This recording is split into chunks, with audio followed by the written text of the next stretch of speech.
Lagi ako nade-decline ng mga seller kapag ito yung nire-request ko sa kanila. Naunawaan ko naman kasi baka hindi ako pasado sa mga hinahanap nila. Dahil laging akong decline so bumili na lang ako. Maliit lang kasi tong kwarto ko kaya maliit lang din ang kailangan ko.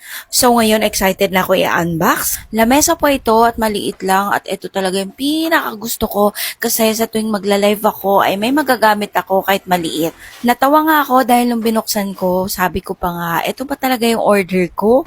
Kasi nga napakaliit talaga ng karton niya. Yun pala, di-thread to at ikaw yung mag-a-assemble. At ito na nga, kulay puti yung pinili ko para aesthetic. Tapos, sa part na to, tinawag ko yung asawa ko dahil siya na lang magbuo. At ito na nga siya guys, ang cute lang, o, ba? Diba? Huwag maliitin yung maliit na yan dahil matibay din siya. So, ito talaga yung pinakagusto ko. Dahil bala ko kasi mag-live ng mga bag, tapos ganyan gagawin ko. Nakakangalay din kasi na laging nakatayo.